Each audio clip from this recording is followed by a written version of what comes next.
આપણું ગુજરાત ગૌરવંતું ગુજરાત 56મા વર્ષમાં પ્રવેશે છે.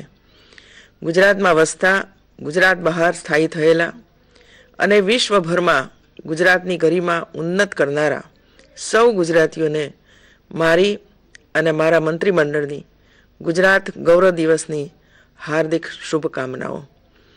1 મે 1960ના દિવસે ગુજરાતીઓ તરીકે ગુજરાતના ભાગ્યનું નિર્માણ કરવાની એક યાત્રાનો આપણે આરંભ કર્યો.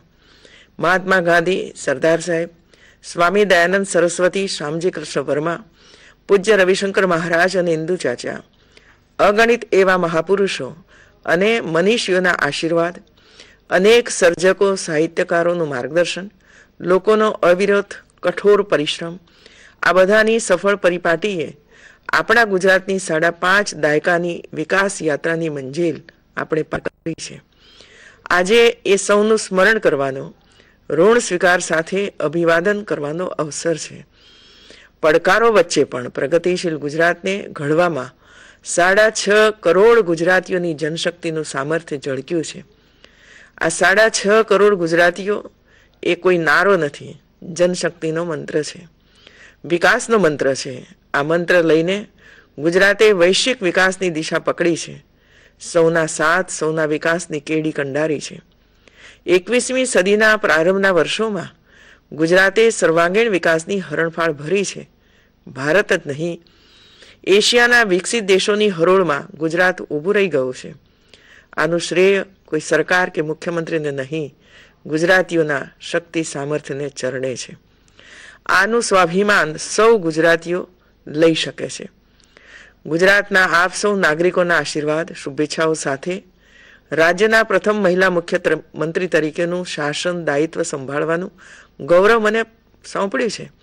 આજે ગુજરાતના સ્થાપના દિને આપ સૌને નમ્ર ભાવે કહેવું છે, આપે જે વિશ્વાસ મારામાં મૂક્યો છે તે સમગ્ર નારી શક્તિનું સન્માન અને ગૌરવ છે તેમ હું સમજું છું. ગુજરાતના સ્થાપના દિનની ઉજવણી કરતા હોઈએ ત્યારે સ્વાભાવિક છે કે રાજ્યની વિકાસની ગતિ, પ્રગતિની દિશા અને દશા જાણવાની મનસા, અપેક્ષા હર કોઈ સરકાર પાસે રાખે જ. ભાઈઓ બહેનો, યુવા શક્તિ રાષ્ટ્ર અને રાજ્યના વિકાસનો આધાર સ્તંભ છે. એમાંય ભારત તો 65% યુવાધન ધરાવતો વિશ્વનો અગ્રીમ દેશ છે. આ વર્ષ તો મહાગુજરાત ચળવળના પ્રણેતા અને યુવાનો માટે સદાકાળ પ્રેરણામૂર્તિ એવા ઇન્દુલાલ યાજ્ઞિકની 125મી જન્મજયંતિનું વર્ષ છે. આપણે આ વર્ષને યુવા વિકાસ વર્ષ તરીકે ઉજવી રહ્યા છીએ. હું પહેલા એક શિક્ષક છું અને પછી એક મુખ્યમંત્રી. મારે માટે તો હર હંમેશ રાજ્યના વિદ્યાર્થીઓ, યુવાઓની ઉન્નતિ, પ્રગતિ, ઉજ્જવળ ભાવિ અગ્રીમ રહ્યા છે.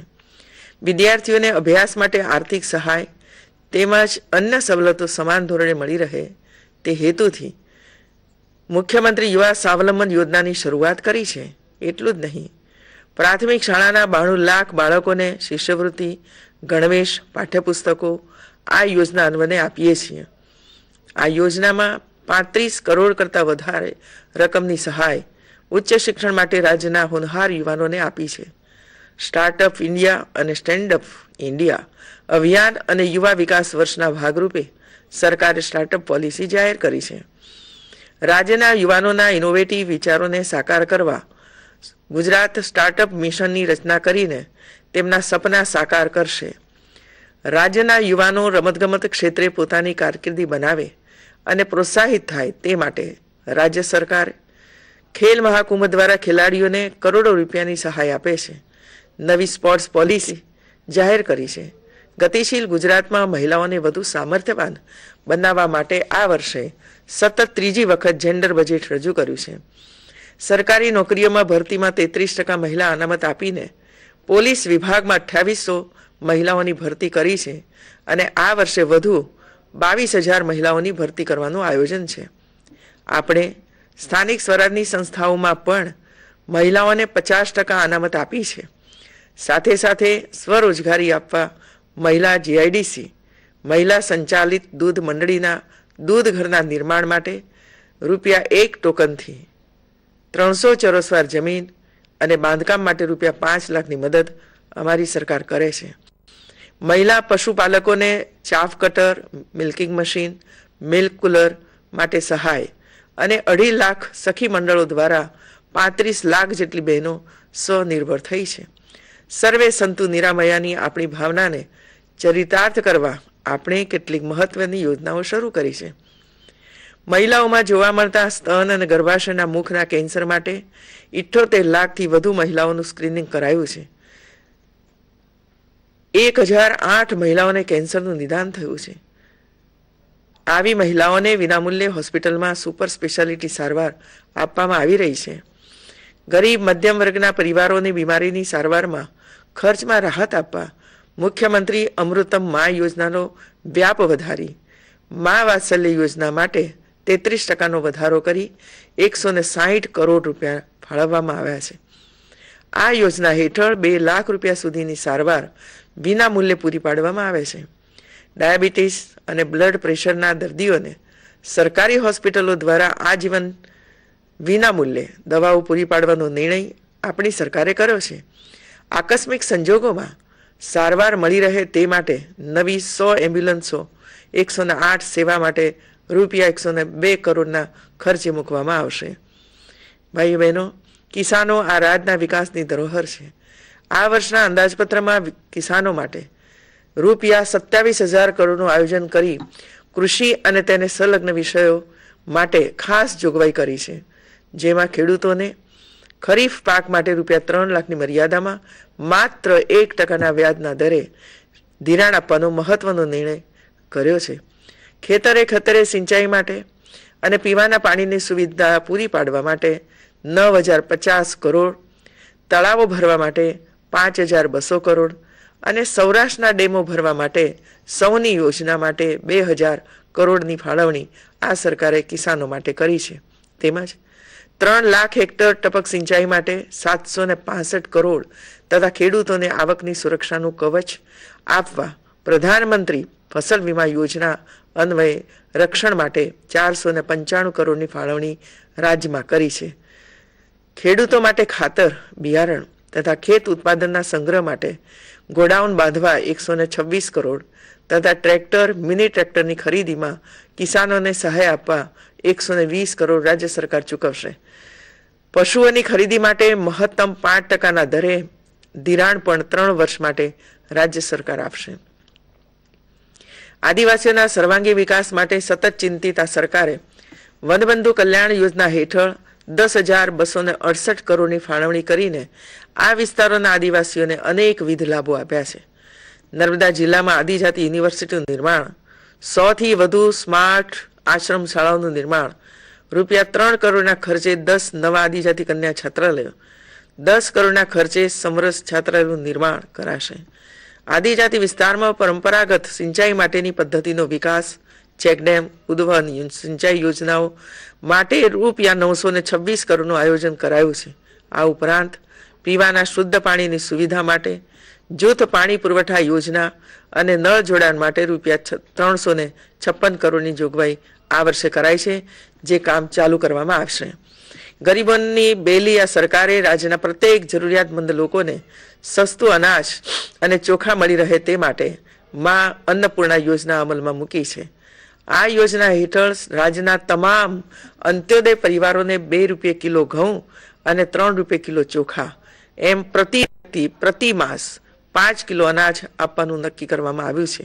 આ દ્વારા ગુજરાતના 3,82 લાખ જેટલા નાગરિકોને રાહત દરે અનાજ મળશે. મિત્રો, હું જ્યારે ગ્રામ વિસ્તારનો પ્રવાસ કરું છું ત્યારે સ્થાનિક લોકો, સરપંચો મને ગામના રસ્તાઓને મજબૂત કરવા હંમેશા રજૂઆત કરતા રહે છે. ત્યારે ગ્રામ્ય સ્તરે પરા વિસ્તારને ડામરના પાકા રસ્તાથી જોડવા માટે, રાજ્યના નોન પ્લાન રસ્તાને ડામરના બનાવવા માટે આપની ગતિશીલ ગુજરાત સરકારે મુખ્યમંત્રી ગ્રામ સડક યોજનાનો નવતર અભિગમ શરૂ કર્યો છે. જે માટે ચાલુ વર્ષના બજેટમાં રૂપિયા 2500 કરોડની ફાળવણી કરી છે અને આગામી 3 વર્ષમાં રૂપિયા 10,000 કરોડની માતબર રકમના કામોનું આયોજન કરાશે. ગુજરાતે શહેરોની જેમ જ ગામડાનો પણ સમ્યક વિકાસ કરીને ગામડાને શહેરો સમોડા બનાવ્યા છે.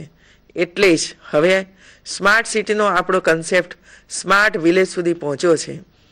ગુજરાતના ગામો સ્વાવલંબી, સ્વચ્છ અને સ્વસ્થ, સમરસ અને આર્થિક રીતે સશક્ત બને તે માટે ગામડાને પણ હવે સ્માર્ટ વિલેજ તરીકે વિકસાવાશે. પ્રથમ વર્ષે રાજ્યના લગભગ 300 ગામોનો આ યોજના માટે સમાવેશ કરાશે. મને જણાવતા આનંદ થાય છે કે સમાજ ઉદ્ધારક, બંધારણના ઘડવૈયા અને ભારત રત્ન એવા ડૉક્ટર બાબા સાહેબ આંબેડકરની 125મી જન્મ જયંતિ ગુજરાત સહિત સમગ્ર ભારતમાં ભારે ઉત્સાહ સાથે ઉજવાઈ ગઈ. વંચિતોના વિકાસ અને કલ્યાણ માટે અનેક યોજનાઓ આપણી સરકારે અમલમાં મૂકી છે. નાગરિકોએ પોતાની સમસ્યા, પ્રશ્નો લઈને ફરવું પડે નહીં, જ્યાં ત્યાં ભટકવું પડે નહીં, તે માટે રાજ્ય સરકાર સામેથી લોકો પાસે પહોંચીને તેમની સમસ્યાના ઉકેલની મથામણ કરે છે. આવા લોક સંવાદ સેતુ કાર્યક્રમમાં 90%થી પણ વધારે માત્રામાં આપણે પ્રશ્નોનું નિરાકરણ લાવી શક્યા છીએ. સ્વચ્છતા એ આપણા સંસ્કાર છે. ગુજરાતે સ્વચ્છતા માટે સમગ્ર દેશને ઉદાહરણ પૂરું પાડ્યું છે.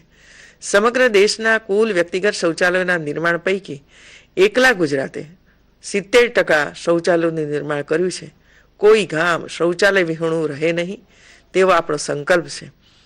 શૌચાલયોના નિર્માણમાં અગ્રેસર ગુજરાતે ઘન કચરાના વ્યવસ્થાપન ક્ષેત્રે પણ દેશને નવી દિશા બતાવી છે. ઘન કચરામાંથી વીજ ઉત્પાદન માટે નવી નીતિ હેઠળ શહેરો અને ઘન કચરા મુક્ત બનશે અને કચરામાંથી કંચન રૂપે વીજળી પેદા થશે. શહેરો, નગરોમાં વસતા ગરીબ પરિવારોને ઘરનું સપનું પૂર્ણ થાય તે અમારો દ્રઢ નિર્ધાર છે. સ્માર્ટ સિટીના નિર્માણ માટે, શહેરોને ઝૂંપડપટ્ટી મુક્ત બનાવવાના સંકલ્પ માટે રાજ્ય સરકારે મુખ્યમંત્રી ગૃહ યોજના જાહેર કરી છે. આ યોજનામાં પાછલા 1.5 વર્ષમાં 3.51 લાખ મકાનો શહેરોમાં બનાવવાના લક્ષ્ય સામે 1.37 લાખ મકાનો બની ગયા છે અને ગ્રામીણ વિસ્તારોમાં 2.70 લાખ મકાનો બની રહ્યા છે.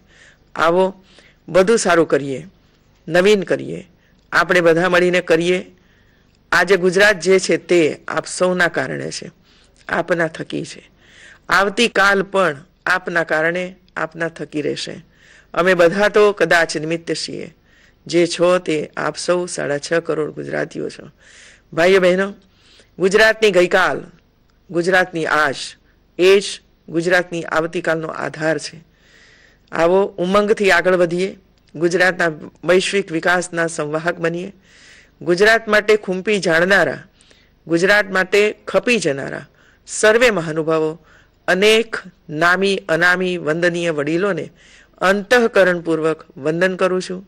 એ દિવ્યાત્માઓના આશીષથી 6.5 કરોડ ગુજરાતીઓના સહિયારા પુરુષાર્થથી ગુજરાતને વિકાસની ઉર્વરા ભૂમિ, શાશ્વત અજરા અમર બનાવીએ. ફરી એકવાર ગુજરાતના સૌ નાગરિક ભાઈ બહેનો, વિશ્વભરમાં પથરાયેલા ગુર્જર બંધુ ભગીનીઓ સૌને ગુજરાત ગૌરવ દિવસની અનેક શુભકામનાઓ પાઠવું છું. જય જય ગરવી ગુજરાત, જય જય ગરવી.